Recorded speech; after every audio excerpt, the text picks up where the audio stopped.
Hello everybody, this is Fernando for the latest Urban Legends video. Another one here based on your suggestions. I'm going to do this one and then probably three or two more after this.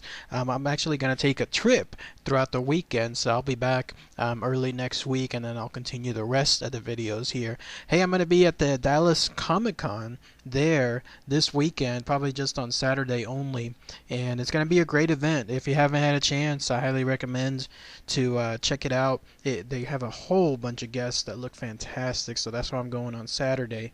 But otherwise, as soon as I come back, I will definitely finish the rest of the videos here. This one is a very recent suggestion, and when I saw it, never heard of this particular urban legend before. It was just a one-time incident, hasn't occurred anything or anywhere else afterwards, but it was very, very intriguing to read the information because to this day it still remains as mysterious as when it occurred that one time. And what I'm talking about here is the urban legend known as the Phantom Whistler of Louisiana. And what's interesting to note about this particular entry is that this was actually chronicled in the newspapers, like several articles of newspapers. So this wasn't just something involving like an urban legend passed on between different generations with no proof. No, in this case, newspapers actually took the information and posted it on their official daily entries. So quite fascinating to see some official statuses involving there. So what was the Phantom Whistler of Louisiana? Well, basically, it was a story that involved a young woman, an 18-year-old named Jacqueline Cadow. I believe that's how her last name is said. This occurred back in 1950 there in Louisiana. And all it was is seemingly it was as if somebody was stalking this poor young woman there in Paradis, Louisiana. Here's what happened. There she was, just minding her own business, when all of a sudden, on one strange night, she started to hear wolf whistles coming out of her bedroom window. Wolf whistles, they seem to be like the impression that I got, those are like the cat call whistles that guys usually make whenever they're attracted to someone or they see somebody hot passing by. The usual kind of stuff where it's trying to catch somebody's attention in an annoying manner.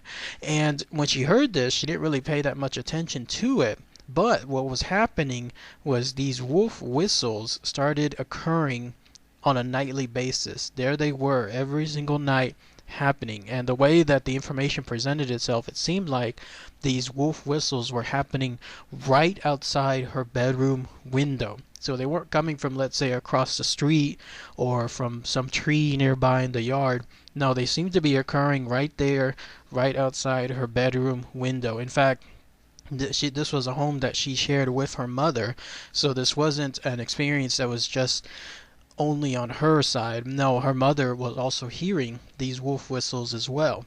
And it started to get really creepy because, again, this was all happening on a nightly basis right outside their window.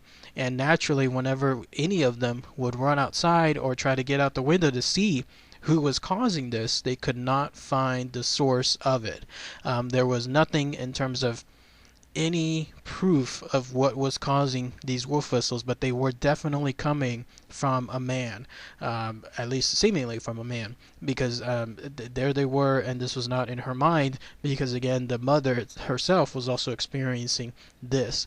And what happened afterward is these wolf whistles grew worse once she announced her engagement to a guy, a state trooper by the name of Herbert Belsom. So here's this 18-year-old girl, again Jacqueline Cadow.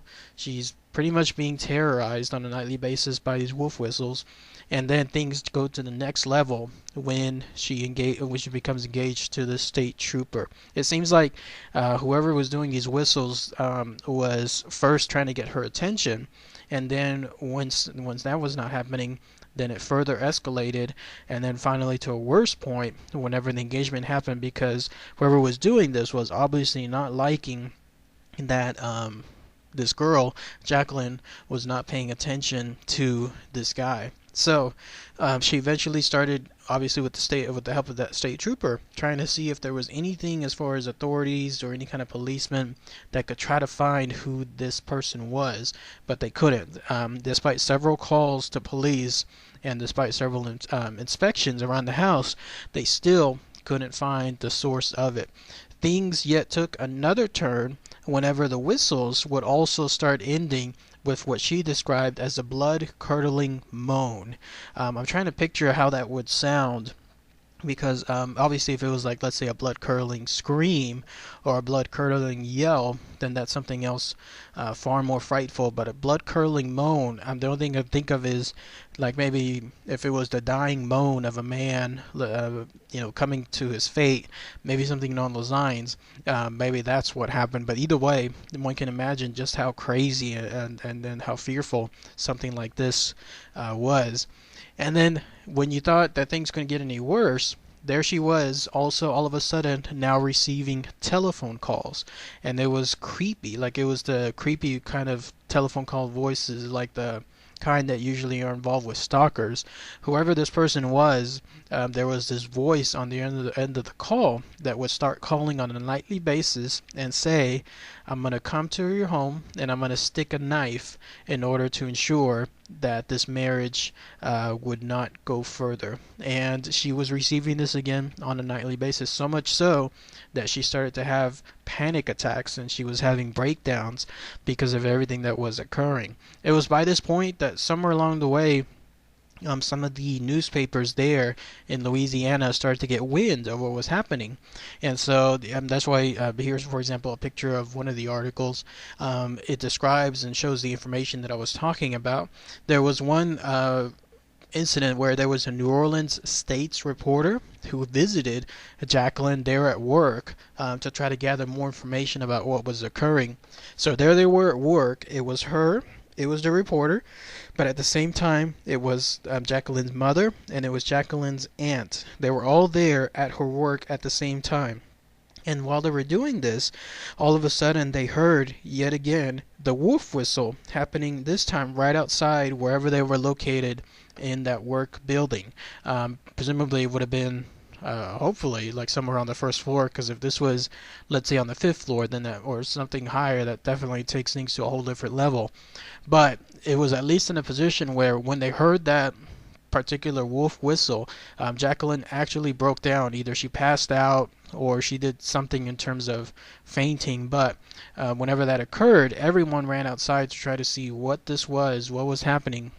But again, they could not find any proof of who was doing this wolf whistle. And then it also got to the point where Jacqueline was trying to see if maybe evading locations, moving to different places, would try to get this thing, whatever this was that was harassing her, to stop. So she would stay at different relatives' homes. But this is where yet it takes another fearful, very interesting turn. Anywhere she would go, this wolf whistler or whoever it was would follow her. She would go to the home of her parents, to the home of her fiance's parents. They would always follow her. At one point, in fact, she was at the mother of her fiance, and she was there, and then they got a call there at their home saying, tell Jackie I know she's at Herbert's house. Again, the same creepy tone, the same creepy voice telling her this information. So throughout all of this, still, Jacqueline decided she still wants to marry. She's still going to marry this state trooper no matter what's happening. She's not going to be intimidated by this entity, by whatever this thing was. And when she went ahead and she got married, it was on October 1st, then that was it. The wolf whistles, the calls, the visitations to the other relatives' homes, to work, all of that 100% completely stopped.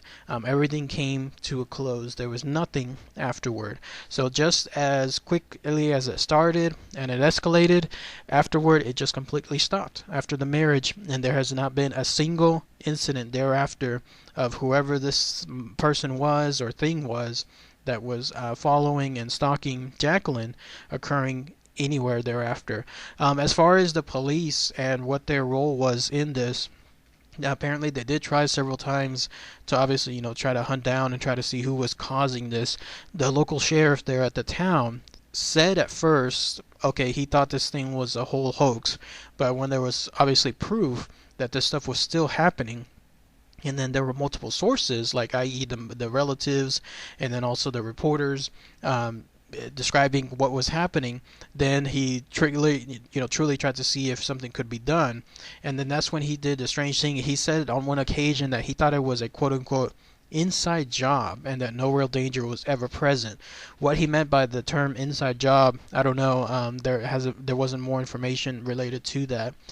Inside job, I can't think of anything more other than, let's say, if he's thinking like if it was someone there as like let's say another state trooper of some sort or some other cop that was involved in this, who knows. But then after that, yet again, the sheriff changed the story to say, lo and behold, this wolf whistler was caught. And not only were they caught, but there was that was the reason why all the cat calls and everything else thereafter stopped. But there was never any proof of anybody being caught or charged or shown to the press. Again, with the newspapers there high on the interest of trying to find out who this person was or who was doing this, the idea that all of a sudden the sheriff says, oh, they were caught, but we're not going to show who the person is, who their name was, anything along those lines, it still falls into a very suspicious thing. So why the sheriff would say something along those lines and then not go further with regards to that, as far as more information, still very mysterious. But in any case, Jacqueline either never pressed more information from the police or the media tried and didn't get a response, but that was it. There was no more incidences and no more inquiries as to who this wolf whistler was, this Phantom Whistler of Louisiana, thereafter. So what do you guys think with regards to this whistler? Obviously, all signs can easily point to it being, let's say, something as far as just a average man just stalking this woman. But again, what makes this interesting is that this was back in the 1950s when such information as far as trying to locate and hunt and, let's say, stalk a woman like this would be more difficult without the adage of the internet or anything else like cell phones or anything like that.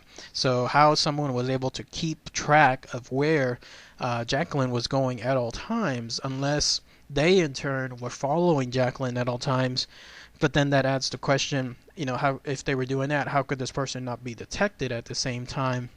That remains mysterious. And there's also the fact that with this happening in so many places right outside the windows of the locations Jacqueline was at, and yet people could rush outside and there would be nobody there, that is another interesting angle.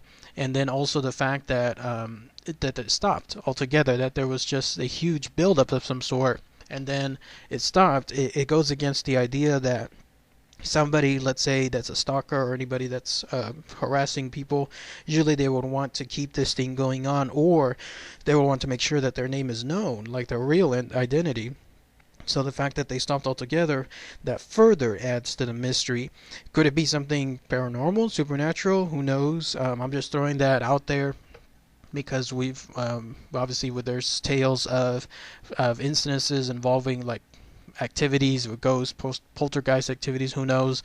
So it could be something along those lines. I don't know at this point. There's so many things again that could just easily point to a real person, a real man, let's say, just stalking this poor woman, but at the same time so many other things that would physically prevent somebody from doing that. It just seems very, very strange, very mysterious. So have you heard of this one before? Phantom Whistler of Louisiana. If anyone has any more information, hopefully if there was something as far as this person's identity or something else all entirely different, like what it was, what it is, please let me know. Post your comments, share them below. It'd be fascinating to hear more information on this, especially if, let's say, there was any other incidents thereafter from this time period. So, all right, everybody. Thanks again as always. Take care.